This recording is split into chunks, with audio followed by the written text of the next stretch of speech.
Picture yourself in 10th grade health class. Your teacher is a coach 90% of the time, but today she will be your sex educator. Maybe she'll put a condom on a banana.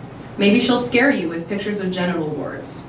If you're lucky, you may learn information on how to have safer sex.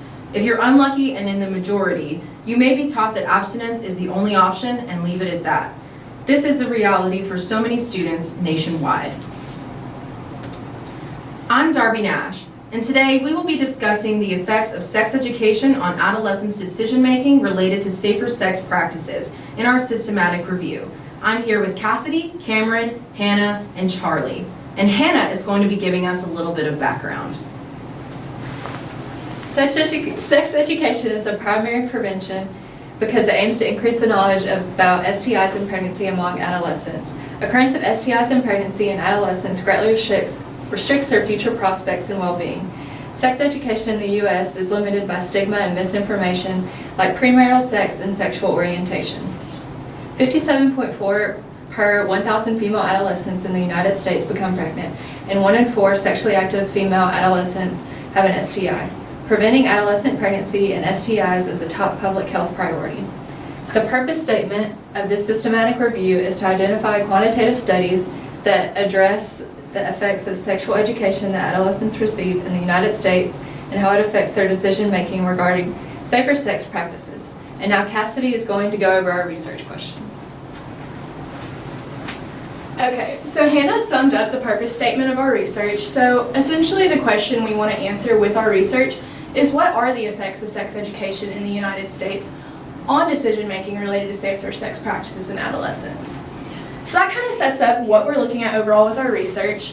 So with that being said, we're going to go ahead and move into a little bit of the methodology behind our research. Now I'm going to go ahead and tell you about our inclusion and exclusion criteria when we were finding our articles. For our inclusion, we searched scholarly peer-reviewed journals that were found from 2014 to present day. We also wanted them to be written in English, be quantitative research studies, and be performed in the United States. That being said, we wanted to exclude articles that were not peer-reviewed journals, that were done prior to 2014, were written in other languages, were systematic reviews or qualitative studies, and that were done outside of the United States. So Charlie's going to go ahead and give you a little bit more information about our methodology.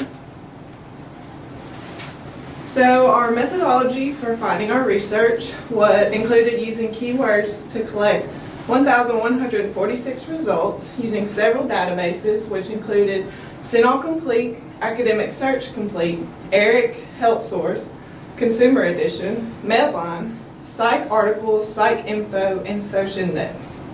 From there, we filtered these results to only include scholarly peer-reviewed journals, which narrowed it down to 981 articles. We also filtered the articles that were published within the last 5 years, which gave us 172 results. From those, we narrowed it to the studies done only in the U.S., which yielded 37 results. Reviewing these 37 articles, we narrowed it down to 5 relevant studies to our research topic. This is a list of the databases that we went over, and then these are our keywords that include sex education, adolescence, decision-making, condom use, and safer sex. And now Darby will present our findings from the research articles. Thank you, Charlie. Our findings are organized into researchers, research design and sampling, number of participants, data collection, outcomes, and effectiveness.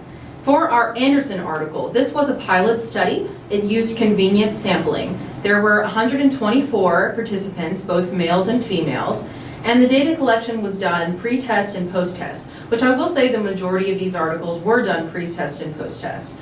The outcomes showed that 92% of participants at post-test reported intent to use a condom with a new partner, and 3/4 of participants stated intent to carry a condom in the future. Females improved lubricant safety awareness from pre-test to post-test. If you're interested, our p-values can be found in effectiveness on the right. For the Jaramillo presentation, this was non-experimental, cross-sectional. Sampling was stratified probability. There were 539 male participants, and this data collection was in the form of a survey. Adolescent males who were taught about methods of birth control and how to say no to sex reported significant use of dual barrier and female-controlled contraception.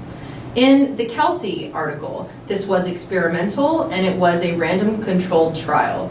There were 2,108 females and it was pre-test, post-test data collection. Female adolescents showed a significant increase in their intention to use a condom or birth control. In the Shepherd and colleague article, this was experimental and used convenience sampling. There were 450 participants of both male and female, and it was pre-test, post-test.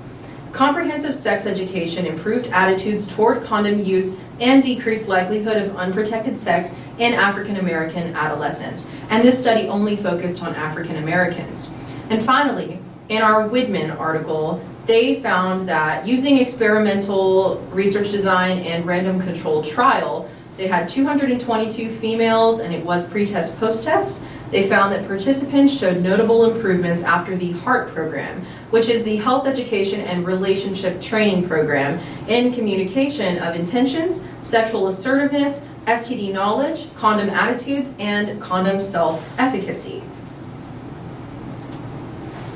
And Cameron will tell us some of our conclusions. So our conclusions based on the 5 articles that we found, it showed that with the condom carnival, there were improvements on condom usage and lubricant knowledge.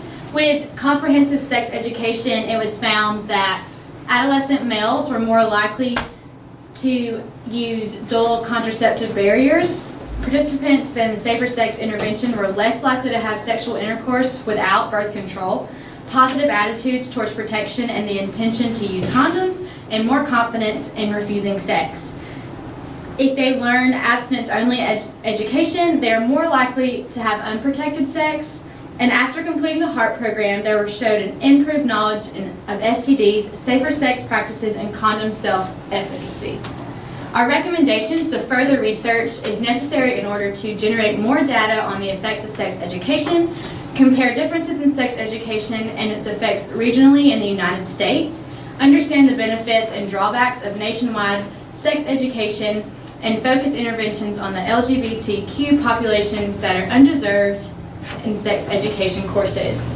Here are our references. And does anyone have any questions? What is a p-value? I like that.